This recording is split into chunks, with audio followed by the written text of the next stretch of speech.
The situation remains tense in KaNyamazane township outside Mbombela in Mpumalanga. Residents are up in arms and they want their houses damaged by a hailstorm in May to be repaired speedily. Roads leading to the township have been barricaded with burning tyres and debris. Well, for more on this story, we cross to our reporter Tumelo Machogo, who's standing by. Tumelo, I can see things are blazing just behind you there. Are you safe? What's happening? So far we are safe, Nompu, and that's what we can tell you because we are right in the middle of the township here in KaNyamazane township. The burning tires have been burning since the early hours of this morning. We actually managed to be escorted by a member of the public just to get into the township. No one can leave the township and no one can also enter the township. Only emergencies and people that have emergencies that need to go to the hospitals, that need to go to clinic outside this township can only leave the township. The residents here have been protesting since yesterday. They are demanding that their houses that were damaged by the hailstorm that happened in May, on the 27th of May this year, be speedily fixed. But to talk more, let's talk to the councillor of the township of Ward 18, Mr. Dan Mkachwa. Mr. Dan, obviously the community, they're coming to you for answers. They want to know why the houses are not being fixed. Over 2,000 houses have been damaged by the storm since May. Why are the houses not being fixed and what are they telling you? Actually, I don't have much of an answer to that because I myself as a councillor lack the information. So that is why you are seeing when we fail to give proper answers to these people, they get fueled to result in such violence, in such protesting, because the project has not been implemented in its correct form. It has lacked information even to the councillors, worse to the communities. But it is not only narrowed to that. There's too much dynamics. There is no information. Nothing has been done in some of the wards.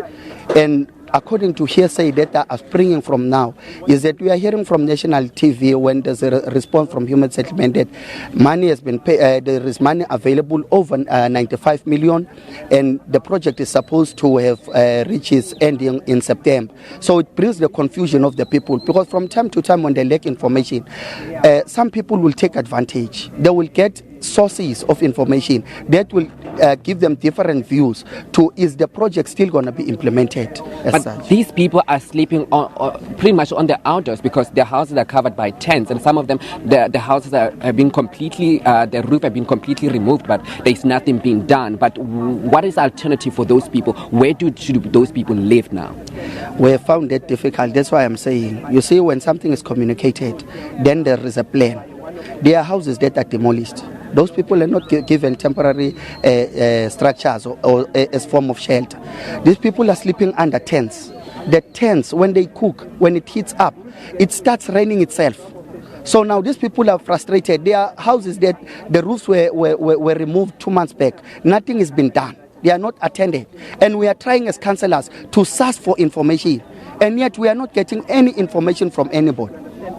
Okay, and let's talk to more people who are also on the ground, who the houses have been damaged. Your house has been damaged, Mel, or what's going on? Why you also out here protesting, not making sure that you know what you are on the street voicing your opinion? My house is not damaged. My name is Nobesutu Sbanyon. I'm the secretary of Ward 21A, KaNyamazane. My worry are the houses of the senior citizens of KaNyamazane. Those houses were damaged by the hailstorm that took place on the 27th of May. Up to now, those elder people are sleeping outside because the houses are covered by tent, and we are having fear now that maybe people can take advantage of them.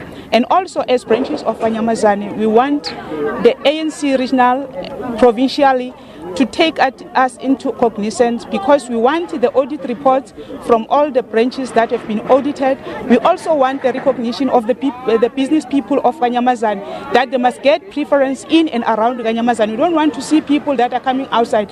Also, we want all the qualifying people of KaNyamazane to get fair share in employment, in the regional offices, in the offices of the government. Also, we demand that the zone of KaNyamazane must come back because now it's being divided into two.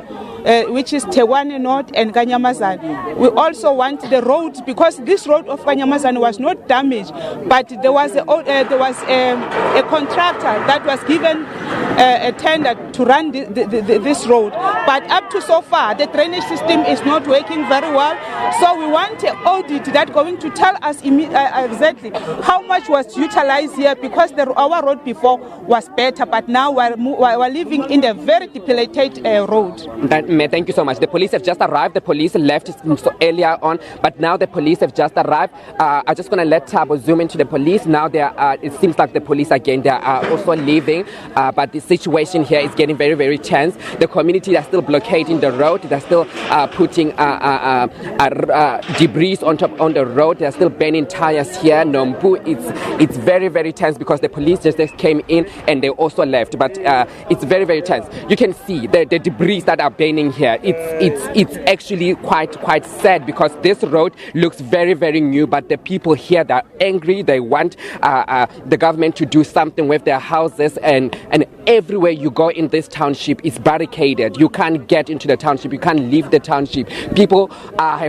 Kids have not been to school, and people have not left this township to go to work for the past 2 days. So the situation remains tense here, but we'll be watching the developments as the day goes on. Nompu? Tumelo, I wanted to ask you, the houses that have been damaged, are they government built houses? What type of houses are there? Because ordinarily you and I would have insurance on our property, and if we were struck by a hailstorm, we'd go to the insurance company. Just explain that. Some of the houses are RDP houses, and some of the houses are just being built. They've been built for a very long time. So they've got asbestos tiles. So those tiles were damaged by the hailstorm. So the government or the contractor came in and removed all of the roofing on top of them. And then the government provided some of these houses with tents so they can cover the tents, so that in the meantime, while they're getting a contractor or when the contractor is coming in to refurbish those houses, because these houses are like almost RDP houses, and some of the houses, the people also, they are senior citizens, they are poor people, so they don't have money to have insurance for their houses. So those houses were damaged by those hailstorms. So the people, they didn't have enough money to go and rebuild their houses, but also because the hailstorm was declared a disaster, and the area was also declared a disaster zone. So that's why the government took upon themselves to come and start rebuilding the houses. We spoke to one lady earlier on. She's a senior citizen, so she said she can't fix her own house because she doesn't have enough money. But if she had money, she would fix her house, but she doesn't have money to fix that house. But that's why she depended on the government to come in and rebuild the house and refurbish the house, especially the roofing on top, because the houses were damaged extensively. Some of the houses, the roof were blown away. If they have zinc roofing, they were blown away. So those houses, that's when the government provided those tents to cover the houses, but they can't go to the to any insurance because these people don't have insurance for their houses, don't have insurance for the house because they live in a township, and most of them, they're like vulnerable people, like senior citizens and also poor people. All right, Tumelo, thanks very much for that explanation. That explains it nicely. That's my colleague Tumelo Machogo reporting there. Well, a heavy